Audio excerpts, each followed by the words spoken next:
Bem-vindo ao podcast Café com o CRM, uma iniciativa do CRM Maranhão. Olá a todos, estamos dando início a mais um Café com o CRM, o podcast do CRM sobre saúde. Aqui nós vamos abordar um tema que é um tema referente ao Maio Roxo. É um tema que fala sobre a conscientização sobre as doenças inflamatórias intestinais. E aqui nós estamos recebendo uma gastropediatra e duas gastroenterologistas que já trabalham muito bem com isso. Eu sou Flávio Roberto, sou coloproctologista da Clínica Gastrocentro e da Clínica do Intestino e também trabalho com doença inflamatória intestinal. Então eu vou pedir para que os colegas se apresentem. Vamos começar com a doutora Cláudia. Eu sou Cláudia Nunes, professora da UFMA de Pediatria e trabalho com doença inflamatória no Hospital Infantil Juvencio Matos. Doutora Lícia. Eu sou Lícia Rodrigues, eu sou professora da Universidade Selma e faço ambulatório de referência em doença inflamatória lá da Universidade Selma. E sou gastroenterologista também da Gastrodó no Hospital UDI. Então, eu sou Thaís Medeiros, gastroenterologista, também trabalho no grupo de doenças inflamatórias do Hospital Gastrodó UDI. Bem, vamos começar sobre o Maio Roxo. O que é Maio Roxo? Então, o Maio Roxo foi designado no dia 19 de maio, o Dia Mundial de Conscientização das Doenças Inflamatórias Intestinais. Então, é o mês que a gente usa para levar informação para a população, para os políticos, sobre as doenças inflamatórias intestinais. E o que são essas doenças? O que é doença inflamatória intestinal para um público entender? Então, doença inflamatória intestinal é um grupo de doenças, né, que acomete o intestino e as mais conhecidas são a retocolite e a doença de Crohn. Né? E dentro dessas doenças a gente tem alguns sintomas que a gente vai falar aqui também, né, que deveriam ser conhecidos pelos médicos em geral, né, e até pela população, porque são chamados sinais de alarme. E a criança? A criança são acometidas por essas doenças, doutora Cláudia? Então, ultimamente tem havido um aumento crescente dos pacientes com doença inflamatória na faixa etária pediátrica. E o que é mais agravante é que em uma faixa etária mais precoce, abaixo de 6 anos de idade e numa faixa etária às vezes até muito mais precoce, que é abaixo de 2 anos de idade. Na pediatria, além da retocolite e da doença de Crohn, nós também encontramos as colites indeterminadas, porque em um determinado momento ainda não conseguimos definir se aquele processo inflamatório dessa mucosa intestinal é específico de doença de Crohn ou de retocolite. Então, na faixa etária pediátrica, nós vamos encontrar um número também de pacientes com colite indeterminada que a gente ainda não conseguiu classificar como sendo Crohn ou retocolite. Na fase adulta, também tem havido esse aumento do número de casos. A que se deve isso, doutora Thaís e doutora Lícia? Então, hoje, né, a gente sabe que vários fatores ambientais, microbiota, estilo de vida, eles podem impactar. Uso de antibióticos na infância, exposição a medicamentos. Se sabe que alimentos ultraprocessados também são considerados hoje fatores de risco. Estilo de vida, tabagismo parece também ter impacto, principalmente na doença de Crohn.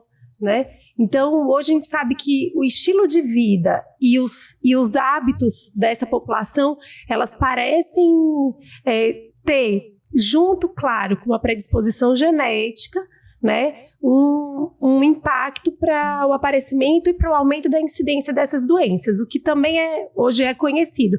Quanto maior o índice de desenvolvimento dos países, maior a incidência dessas doenças. Quer complementar alguma coisa, doutora Alice? Essas doenças têm aumentado sim bastante, né, e a gente deve isso, dentre outras coisas, a facilidade do diagnóstico através de um exame, que é a colonoscopia, que é um exame hoje que é feito em maior número de regiões e de localizações e que levam a esse diagnóstico mais precoce. Então, tem aumentado bastante. No adulto, a gente tem 2 picos de incidência, a partir dos 25 até os 40, e um segundo pico a partir dos 50, 55 anos. Quando é que eu vou desconfiar? Que sinais, sintomas a pessoa tem que pode desconfiar que tem alguma doença inflamatória intestinal? Então, a gente tem os sintomas e os sinais que a gente chama de alarme, né? Que são sintomas que são importantes que as pessoas que apresentem, que procurem um médico para fazer os exames. Que exames são esses? Aquele paciente que tem dor abdominal crônica e que vai em inúmeras idas às emergências sem conseguir ter um diagnóstico firmado. Aquele paciente que tem diarreia, com muitas evacuações por dia, com muco, com sangue, perda de peso. E aí, na faixa da pediatra, a doutora Cláudia pode complementar o que chama atenção aí na... Então, na pediatria, os 2 principais sintomas são diarreia, com ou sem sangue, e dor abdominal. Porém, além desses 2 sintomas predominantes e principais, na pediatria nós não podemos esquecer do comprometimento nutricional. Então, você pode ter uma criança, um pré-adolescente que não entrou em puberdade, então tem um atraso puberal e com baixa estatura e atraso dos caracteres sexuais, né? Então isso é um fator muito importante que não podemos esquecer na pediatria. Então, nem sempre você vai ter os sintomas maiores, que é a diarreia e a dor abdominal. Na pediatria, nós temos que ter esse olhar além desses sintomas, porque o comprometimento nutricional e o atraso puberal também fazem parte desse contexto. Uma das características da doença inflamatória intestinal é a dificuldade do diagnóstico. Muitas das vezes, os pacientes vão várias vezes à urgência, à emergência, à UPA, e não conseguem fechar ou ter um diagnóstico preciso. Por que isso acontece? Então, muitas vezes, pelo desconhecimento até do profissional que está na emergência, e às vezes também da falta de referência para o especialista, porque ele vai ali com um episódio de diarreia. Aí no outro dia que ele volta com outro episódio de diarreia, já está um outro médico na emergência. Depois ele volta mais uma vez com outro episódio. Então, às vezes, o profissional que está ali não está vendo que ele está voltando todas as vezes e ele ainda não procurou um especialista. Então, tem até um dado que foi falado no GEDIB, que é um grupo de estudos de doença inflamatória, que muitos pacientes chegam aí 4 vezes na emergência antes de terem o seu diagnóstico fechado.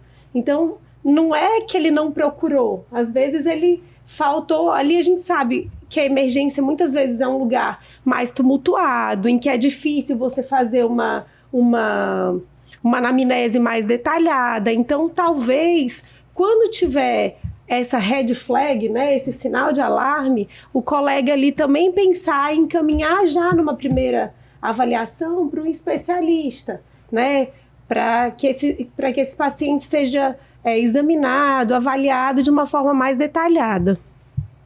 É super importante esse pensar na doença inflamatória quando você tem alguns sintomas.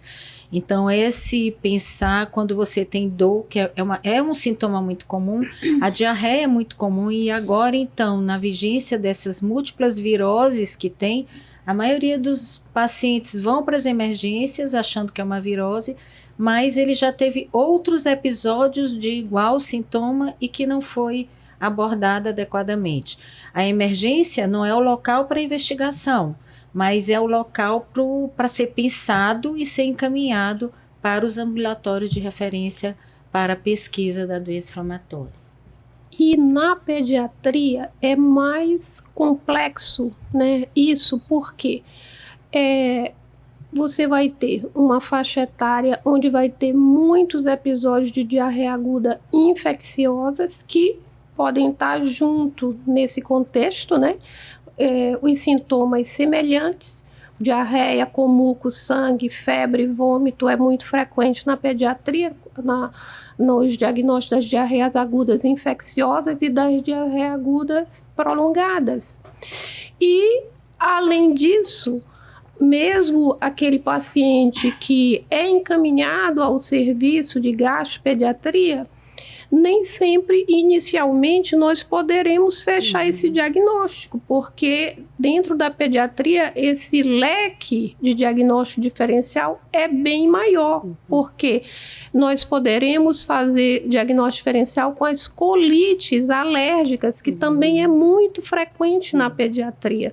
É mais frequente ter uma criança abaixo de 2 anos de idade com uma colite alérgica do que com uma doença inflamatória intestinal. Então, acaba que inicialmente ele faz o acompanhamento para uma colite alérgica, faz tratamento para colite alérgica e é um paciente que não melhora com o tratamento da colite. Então, do tratamento da colite como diagnóstico de alergia alimentar. Então, aquilo está sobreposto e pode até ser o início do sintoma da doença inflamatória intestinal, como a Thaís falou no início da nossa conversa, sobre aqueles fatores, né, que estarão ligados ao surgimento da doença, e na pediatria o que ela falou é bem mais forte, porque utiliza-se ainda muito antibiótico na doença diarreica aguda infecciosa na pediatria. Então, essa disbiose do trato gastrointestinal na criança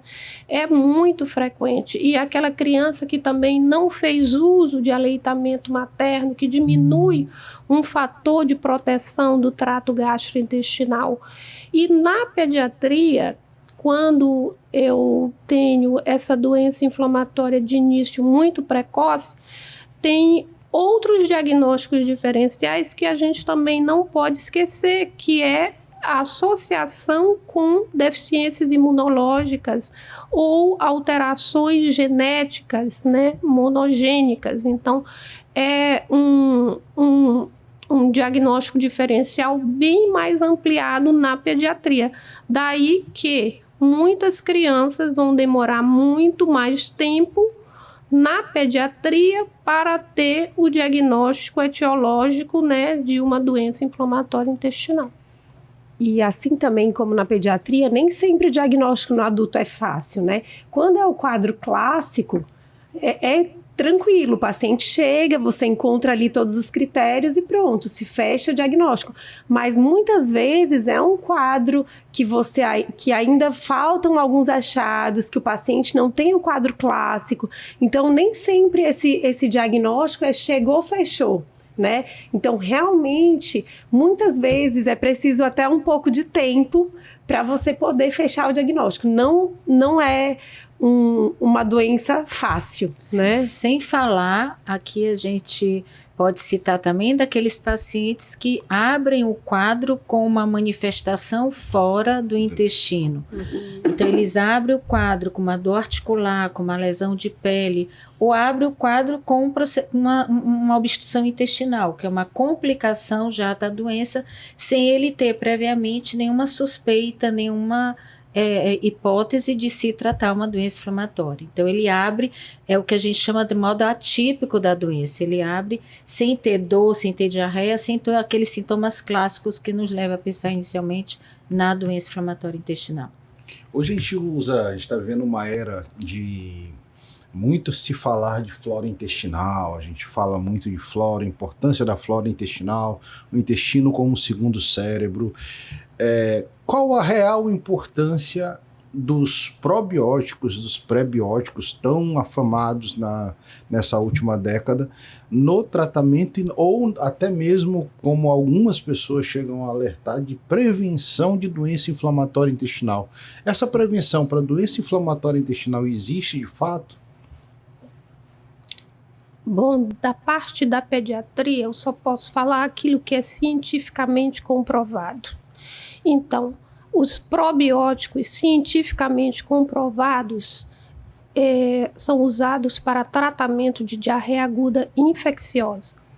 Na doença inflamatória intestinal, é duvidoso que ele realmente vai ter um efeito real para o tratamento.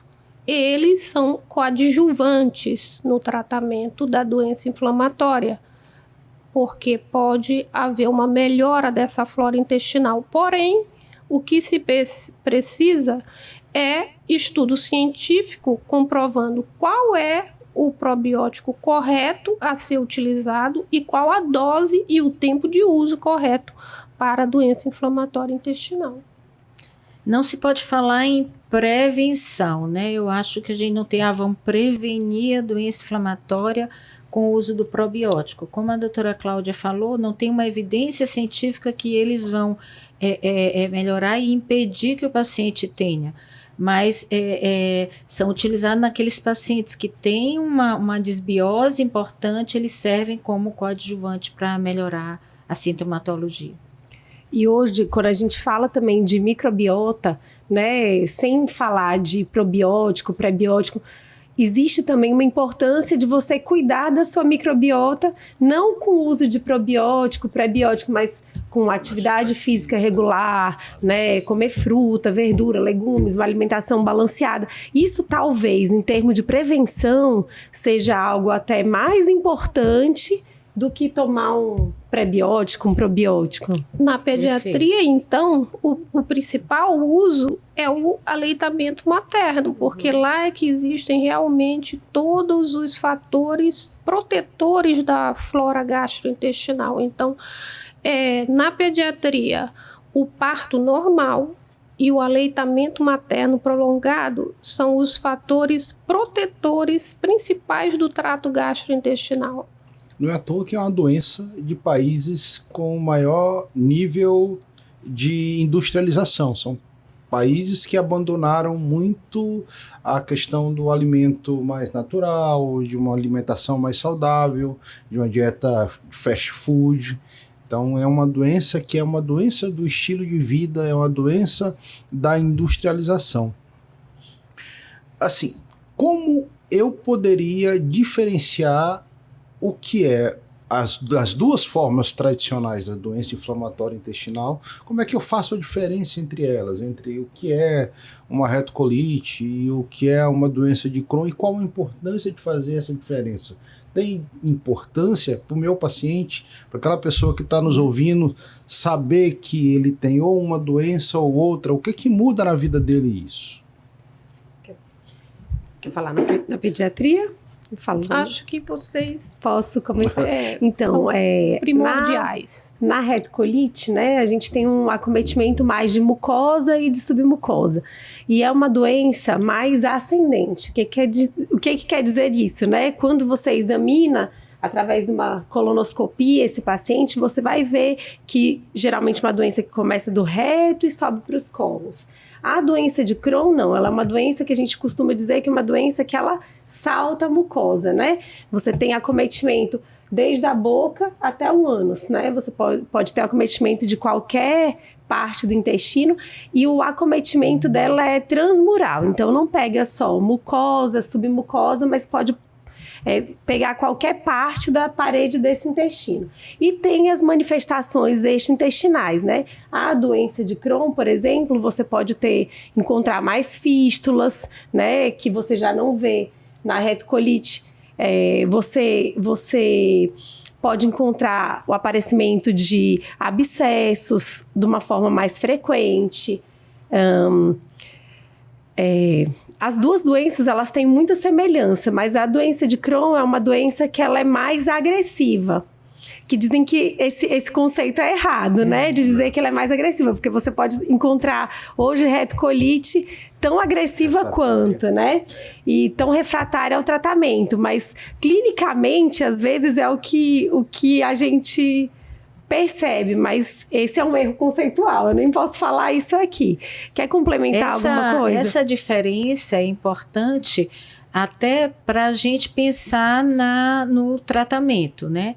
A retocolite, por ela ser mais superficial, ela não costuma dar as complicações como a fístula, as fissuras, abscessos, enquanto que a doença de Crohn, ela já tem um comprometimento transmural que leva a essas complicações e leva a um comprometimento nutricional maior.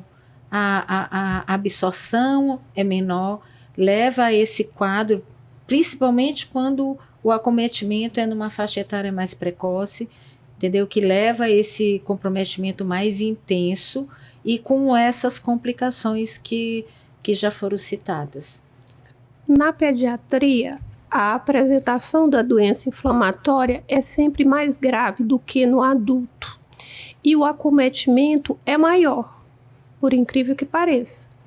Então, na pediatria, quando o paciente vai ter um comprometimento do intestino delgado, vai ter um maior impacto para ele, porque é no intestino delgado que vai ocorrer a absorção dos alimentos. Então, vai ter um comprometimento maior nutricional desse paciente, porque ele vai, além do processo inflamatório, ele vai ter comprometimento absortivo.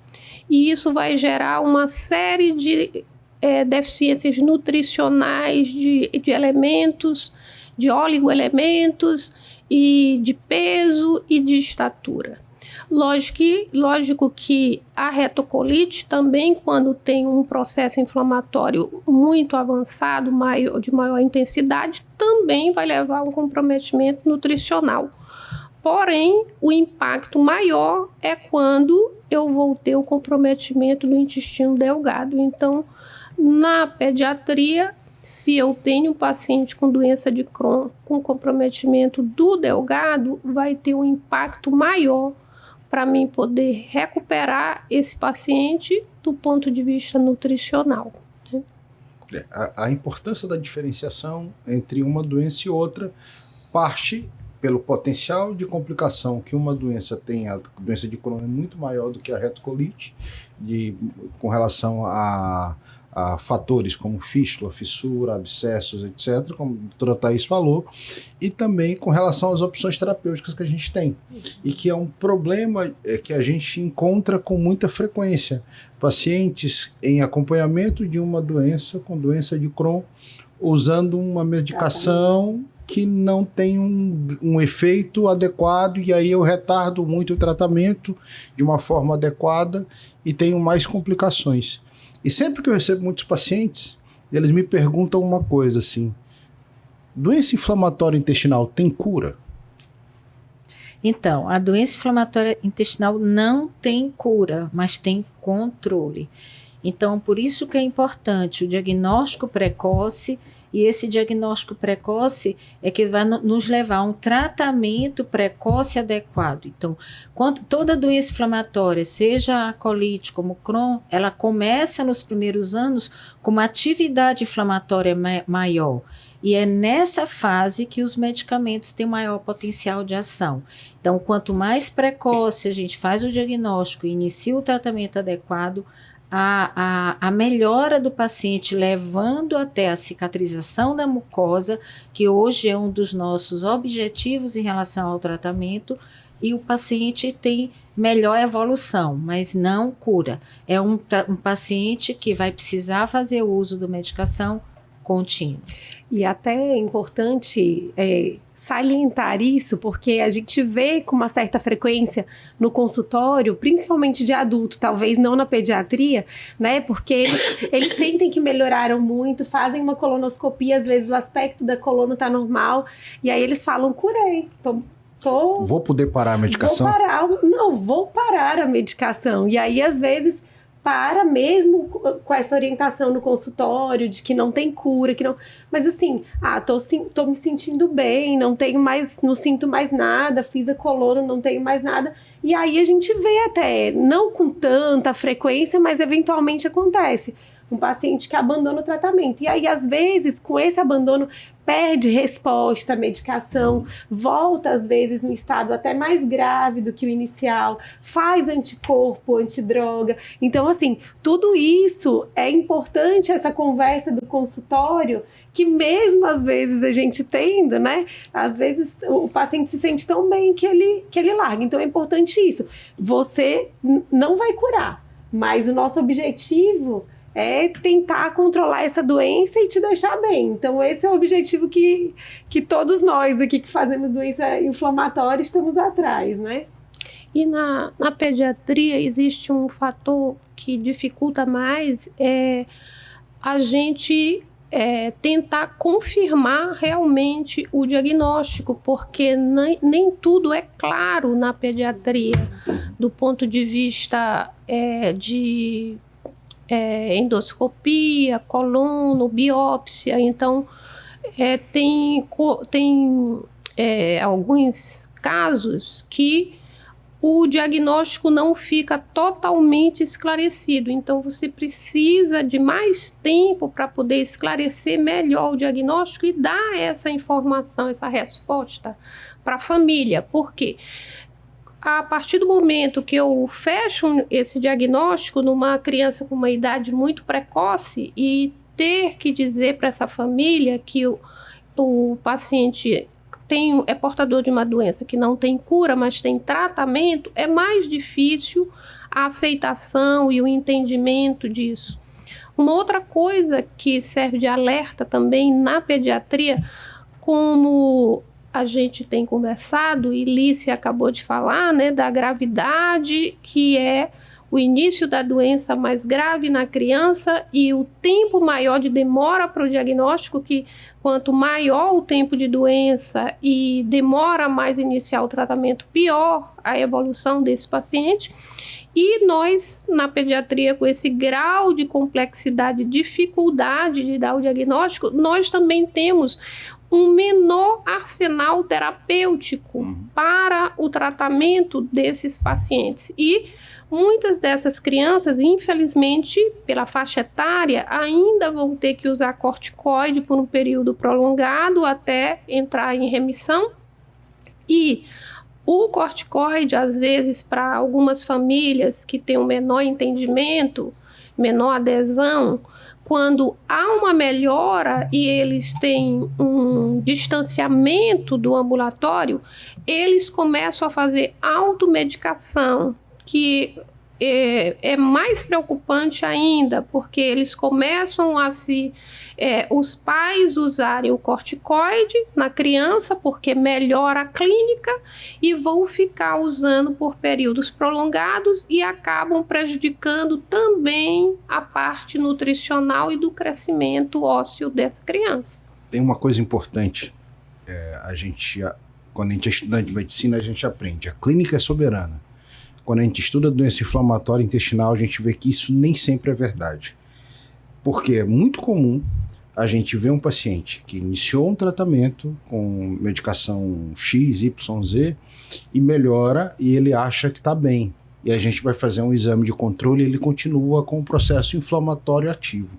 Então, o que a gente tem que chamar a atenção é a importância do paciente, após o diagnóstico, ter uma adesão plena ao tratamento.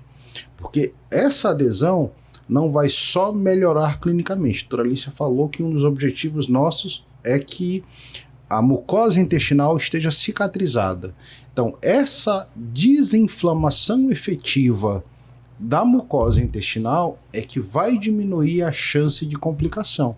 E isso nem sempre é possível com 3 meses de tratamento, nem sempre é possível com 6 meses de tratamento, e é necessário um acompanhamento de perto desse paciente. E aí é um desafio que a gente tem no serviço público, principalmente, que a gente não tem grandes serviços de referência no estado. A gente tem o Juvencio Matos, tem o Hospital Materno Infantil lá com a pediatria, tem a Faculdade Selma, que tem um ambulatório específico, tem o Hospital Dutra, que também tem uma unidade específica, mas para um universo de 7 milhões de habitantes que nós temos no Maranhão, com uma doença ascendente que a gente está vendo, isso é muito pouco, para que a gente possa atender com qualidade, que a gente possa fazer o diagnóstico adequado e que a gente possa acompanhar esse paciente. Então isso é um desafio muito grande, que a gente, como médico, formador de opinião, a gente tem que levantar essa bandeira. Então isso é muito importante. E trabalhar sempre com o paciente. O seu tratamento é para sempre. Eu sempre digo assim, Lícia, olha, é como hipertensão e diabetes. Às vezes o diabetes você vai tratar com comprimido, mas às vezes não vai dar mais certo, você vai ter que tratar com uma injeçãozinha no abdômen, e aí você vai tratando, o que você não pode desistir do tratamento. E é importante também a gente falar, Flávio, da importância do seguimento. Né? O paciente que faz um tratamento de doença inflamatória, ele precisa ir aos ambulatórios de referência com uma assiduidade importante, que depende muito da característica da doença e da intensidade do processo inflamatório, mas tem que ser de 3 a no máximo 6 meses. Aquele paciente que está muito bem, está sem atividade, está considerado em remissão, ele pode voltar a cada 6 meses. Mas aquele paciente que ainda não conseguiu entrar em remissão, é importante que ele vá a cada 3 meses realizar exames, porque o próprio tratamento pode levar a alterações. Como a gente já falou antes, o paciente pode ter manifestações extra-intestino, e uma delas é no fígado. Então, o paciente começa a ter alterações das enzimas hepáticas, das enzimas dos canalículos hepáticos, que indica que ele pode estar desenvolvendo uma manifestação que é a colangite esclerosante. Então, não é só pensar no intestino, tem que pensar no paciente como um todo. É aquele paciente que tem que ir porque começou a ter uma dor articular, começou a ter uma lesão de pele que ele não associa inicialmente a seu quadro intestinal e que pode estar associado. Outro detalhe importante que eu acho com relação à doença inflamatória intestinal, principalmente a doença de Crohn, é o início da doença por abscessos ou fístulas. E é uma coisa que, como proctologista, eu sempre chamo muito a atenção dos colegas. Nem todo abscesso tem uma origem criptoglandular, ou seja, é na glândula do canal anal, que forma um processo inflamatório. Esse processo inflamatório vai formar uma espécie de nascida, uma bolsinha de pus. Nem sempre é só isso. A gente tem que investigar sempre se não tem um processo inflamatório intestinal associado. Fístulas perianais, fissuras anorretais, tudo isso pode ser a ponta do iceberg de uma doença inflamatória intestinal. E às vezes a gente trata como se fosse algo comum e acaba deixando de fazer diagnóstico também. Então acho que a investigação de coisas simples da doença perianal é um ponto também muito importante que tem que se chamar a atenção. Nem sempre uma doença orificial, uma doença de canal anal é uma simples fissura, é uma simples fístula ou um abscesso. E sim, a ponta de um iceberg de uma provável doença inflamatória intestinal. Isso pode acontecer também. E aqui é a importância também da questão, né, já que é um programa do CRM, da questão da abordagem multidisciplinar. Como é uma doença que às vezes, por exemplo, pode começar no olho, uma episclerite, uma uveíte.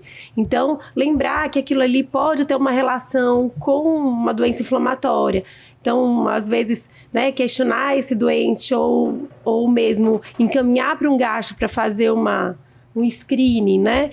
Lembrar também das lesões de pele que podem acontecer, né? Pode ser uma primeira manifestação, pioderma gangrenoso. Então, lembrar também de encaminhar esse paciente para o gastro para a gente fazer essa abordagem. Então, aí eu acho que é super importante esse trabalhar em conjunto, né? Disso que vocês falaram também ocorre na pediatria. Então, fístulas, abscessos e às vezes também como a manifestação inicial. E tem que realmente ter esse olhar mais amplo, porque é menos provável que um pediatra ou até um cirurgião infantil vá pensar que aquele abscesso, aquela fístula é o primeiro sintoma, a ponta do iceberg da doença inflamatória na criança, mas isso pode acontecer. Eu tenho casos que iniciaram assim como das doenças associadas como eritema nodoso, né? Eu tenho paciente que também tinha associação de eritema nodoso com doença de Crohn. Então, é uma doença que ela não é só do gastropediatra, né? Como a Thaís falou, tem que ter esse olhar mais amplo de outros profissionais para fazer esse link da doença inflamatória com as doenças reumatológicas, doenças de pele, doenças hepáticas. Também temos na pediatria tanto colangite esclerosante primária como hepatite autoimune em pacientes com doença inflamatória intestinal. Quer dizer, a criança, ela desde o início, apresenta esses mesmos sintomas do adulto, só que com uma dificuldade maior do olhar na pediatria do que no adulto, porque agora, há alguns anos atrás, que começou a se fazer essa busca mais ativa da doença inflamatória na pediatria. Uma questão muito, muito comum de consultório, de conversa com o paciente, é a pergunta: doutor, eu estou com o meu intestino todo inflamado, e se eu tirar ele, eu vou ficar curado? E aí? Aí essa você podia responder como cirurgião. Pô, covardia. Será que a gente está sorrindo? Nem sempre. Na verdade, não, né? A gente não pode dizer que a doença inflamatória vai ficar curada com cirurgia, porque é uma doença que tem uma etiologia bastante vasta e nem esclarecida completamente. E a cirurgia, para alguns casos, ela está reservada para situações muito complicadas, quando eu não consegui tratar com nada, e são cirurgias de grande porte, cirurgias muitas das vezes mutilantes, que vão deixar o paciente com uma bolsa de ileostomia ou com uma colostomia, e essas mutilações de retirada do intestino grosso inteiro, de retirada do canal anal, às vezes tirando todo o ânus e a pessoa ficando com uma ostomia definitiva, elas não garantem a cura do paciente. Elas são reservadas a situações específicas que, com o tratamento, com a adesão do paciente ao tratamento, com a continuidade ao tratamento, utilizando a medicação adequada, a gente espera evitar. Existem situações que a gente não consegue, que são as situações de urgência. No caso, um paciente que faz um megacolo tóxico, o paciente que faz um abscesso perianal, ou o paciente que faz uma obstrução intestinal, que faz um abscesso, que faz uma bolsa de pus dentro da cavidade abdominal. Essas são situações que a gente tem que agir, porque são situações de risco de vida.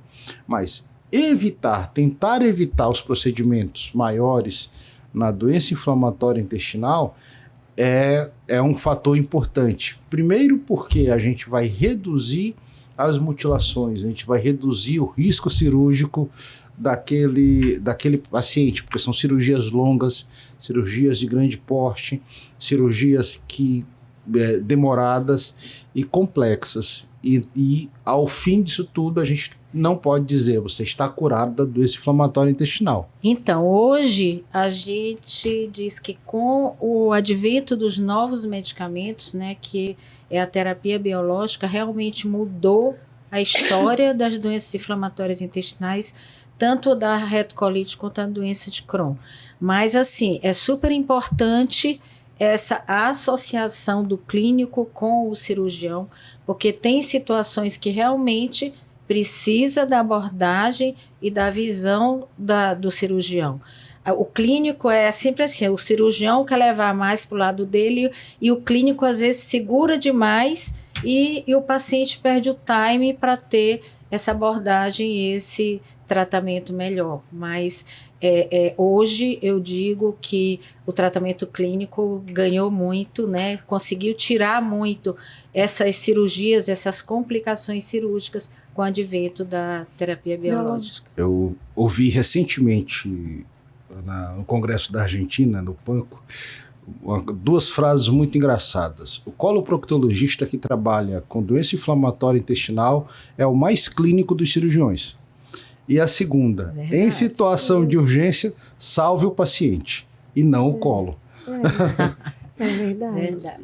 Então, entender que a cirurgia é uma opção de tratamento em determinadas circunstâncias, e a gente não pode perder muito tempo em indicar, mas que hoje há uma mudança do perfil cirúrgico do paciente, e hoje a gente tem, desde que o paciente tenha adesão ao tratamento, desde que o paciente vá nas consultas, faça o acompanhamento adequado, faça a medicação adequada, a gente diminui muito a chance de ter que fazer intervenções longas e complexas.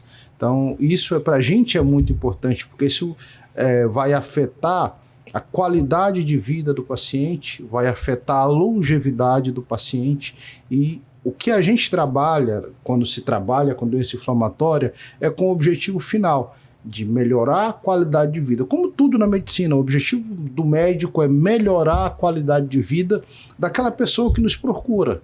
Então eu acho que esse é o foco principal. Mas na doença inflamatória intestinal, a gente precisa muito do apoio do próprio paciente. A gente precisa do apoio da própria família. E isso é um ponto que essa parceria entre paciente, entre família e entre médico é fundamental na mudança do destino dessa pessoa. Porque se houver isso, com certeza a gente vai ter mais chance desse paciente, dessa pessoa, ter uma vida próxima ao normal e ter qualidade de vida ao longo da vida dele.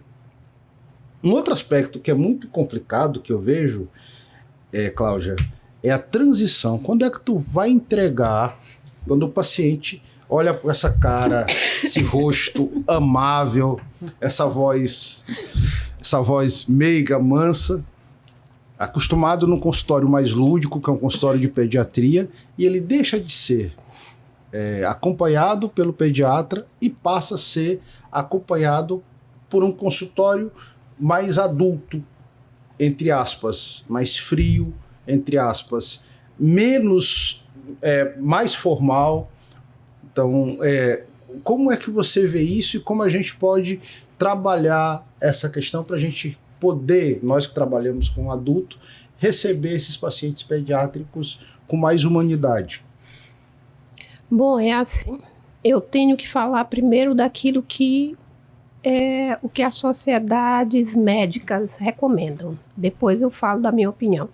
Então, a adolescência, ela vai até 19 anos, 11 meses e 29 dias. Então, pelas sociedades médicas, o pediatra é o responsável pelo atendimento dos adolescentes. De acordo com os hospitais que nós trabalhamos, cada um determina uma faixa etária. Então, a prefeitura é até 12 anos, o hospital universitário até 14 e o Juvencio Matos até 18 anos. Então, eu que trabalho no Juvencio Matos, se o paciente com doença inflamatória quiser continuar com o atendimento conosco, ele vai poder fazer isso até 17 anos, 11 meses e 29 dias, porque o hospital aceita essa faixa etária. Então, na minha prática médica, o que eu observo e recomendo? Eu deixo esse paciente à vontade junto com sua família para decidir qual é o momento dessa transição. Eu acredito que a partir de 14 anos é o momento que a gente vai começar a conversar com essa família sobre essa transição, tá? E nesse momento de transição, a gente acaba ficando ainda um pouco com o paciente e com o gastroadulto. Como aqui a gente tem Lícia, Thaís, que fazem esses segmentos, né? Então, normalmente, eles são encaminhados para elas. E eu sempre falo, olha, não se preocupe, porque elas parecem pediatras. Elas vão tratá-lo dessa mesma forma. Então, aqui no nosso ambiente, eu acho que não tem grandes dificuldades. Até hoje tem paciente que eu faço relatório, mando para o Dutra também. Eu dou as opções, né, que nós temos, né? E eles voltam, olha, estão precisando de um relatório ampliado, aí eu faço, revejo o prontuário todo. Às vezes fica mais... Ele vai onde o gastroadulto e volta lá para me dizer como é que está acontecendo. Então, eu deixo eles à vontade. Mas eu não vejo assim não tenho assim grandes problemas aqui no nosso meio dessa transição do paciente com doença inflamatória. Por quê? Eu percebo que o pessoal o gastroadulto que faz doença inflamatória é bem comprometido com os pacientes. Então, não tenho essa dificuldade de transição. Os pacientes que a gente recebe, né, eu recebo bastante paciente da doutora Cláudia, né, lá no Selma. Normalmente também eu não acho que tenha tanta dificuldade, eu acho que a dificuldade um pouquinho maior é da família, entendeu? Porque a pediatria costuma abraçar todo mundo. Então, quando eles se sentem que os pais já não têm que estar necessariamente tão presentes, eu acho que isso é um choque um pouquinho para aquele paciente que está acostumado a ter, na gastropediatria, a família sempre presente. Mas fora isso, a aceitação deles também é muito boa. Eu não costumo também ter problema aqui nessa transição. Eu acredito, porque nós já compartilhamos alguns pacientes em comum, e eu acho que a forma de receber é muito importante. Eu acho, assim como quando a gente trata de doenças que são crônicas, que são traumatizantes tanto para a família quanto para o próprio paciente, a gente tem que exercer a medicina com um padrão de humanização muito mais elevado. E eu acho que essa é a grande questão. Quando eu vejo pessoas como Lícia, como Thaís, como Claudinha atendendo, assim, eu vejo o quanto é importante a gente ser o mais humano possível na receptividade desse paciente. Porque esses pacientes eles vêm dotados de carência, não só de carência física, nutricional ou de imunidade, mas vêm dotados de carência afetiva, de encontrar um porto seguro que possa vislumbrar alguém que ele possa confiar. A pediatria faz muito bem isso, principalmente com a família, como a Alicia colocou. Só que chega um momento que é preciso, às vezes, cortar o cordão umbilical. E quem é o tutor desse paciente que um dia foi tratado pela pediatria nem sempre entende. Mas eu acho que a gente precisa dar a esse paciente, dar também a essa família toda a humanização possível para que ela possa entender. E tem um detalhe que é muito importante, que Thaís já colocou: tratamento multidisciplinar. Tratamento utilizando outras pessoas da área de saúde, como nutricionista, psicólogo. Isso traz um impacto extremamente positivo no tratamento do paciente. Então a gente precisa aprender a tratar esse paciente de uma forma mais ampla, mais aberta. O tratamento multidisciplinar é extremamente importante no acompanhamento desse paciente, que eu acho que vai fortalecer o paciente, vai fortalecer a capacidade dele de se sentir querido, de se sentir abraçado, de ter sua causa, que é a sua doença inflamatória intestinal, abraçada por uma equipe de profissionais que querem que ele fique bem. Pois bem, eu gostaria agora de pedir as mensagens finais de cada um. Eu já antecipei a minha aqui, então eu gostaria de agradecer a presença de todos. Acho que foi maravilhoso poder aprender com vocês, mas eu queria que cada um falasse que mensagem você gostaria de dar para aquela pessoa que está vendo, que vai estar nos ouvindo. O que é que você gostaria de dizer para um paciente que está ouvindo a gente? Então, eu gostaria de ouvir as opiniões de vocês, as considerações de vocês. Então, o que eu gostaria que ficasse de mensagem, né, é que a doença inflamatória hoje existe um tratamento, né? Esse tratamento nós avançamos muito ao longo de poucos anos e hoje os pacientes conseguem muitas vezes uma boa qualidade de vida. Agora é preciso o envolvimento dos dois lados, né? Nós como médicos e o paciente no comprometimento dos retornos, do acompanhamento da doença, dos exames. E lembrar que existe hoje aqui em São Luís uma associação que também disponibiliza esse apoio, não só de lutar pelas causas, né? Mas um apoio até emocional. E que, assim, existem vários recursos, né? Você não está sozinho, né? Eu acho que essa é a mensagem mais importante, que nós, como médicos de doença inflamatória, nós estamos aqui também com uma missão, né? Que não é só de ser médico, mas também é de ser um companheiro nessa luta, né? Eu gostaria de deixar como mensagem final, principalmente para aquele paciente que ainda não tem o diagnóstico. É aquele paciente que está com os sintomas, que pense e que procure ajuda, tá? E você que já é paciente, que você tenha a família dê esse apoio, que é uma coisa também muito importante, esse apoio dado pela família.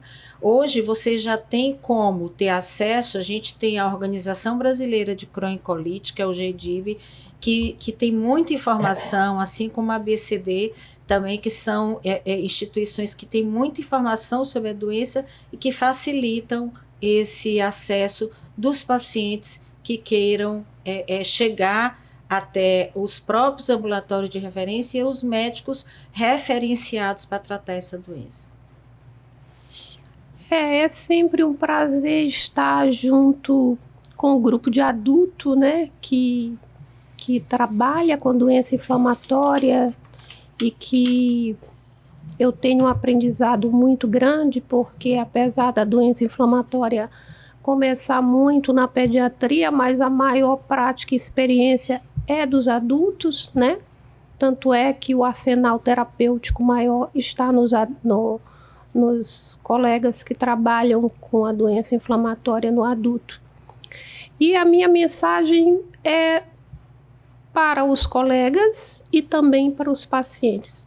Para os colegas é que ter a lembrança de que o paciente com sintomas de diarreia de repetição e dor abdominal de repetição, que tem um leque de hipóteses para serem investigados e que uma dessas hipóteses diagnósticas na pediatria que está crescente é a doença inflamatória intestinal. Então, que coloque isso no seu arsenal de hipóteses diagnósticas para aquele paciente que, a princípio, quando está no pronto-socorro, aparentemente é uma diarreia aguda infecciosa, como primeira opção. Mas não esquecer de ter esse pensamento, esse olhar para uma doença crônica que pode estar iniciando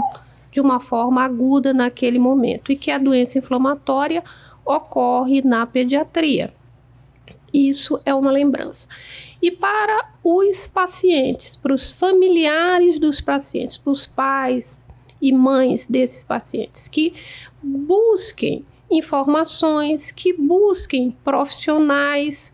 Nós hoje somos 14 gastropediatras em São Luís, todos são capazes, têm expertise para acompanhar e tratar os pacientes de doença inflamatória intestinal e que eles devem procurar esses profissionais da gastropediatria para fazer esse diagnóstico diferencial e, a partir do momento que consegue se concluir esse diagnóstico, que mantenha esse segmento, mantenha esse acompanhamento, porque é isso que vai fazer com que esse paciente tenha uma melhora clínica e consiga chegar à vida adulta, que a gente, com o tratamento mais precoce na pediatria, que a gente consiga fazer essa transição para os profissionais que vão atender essas crianças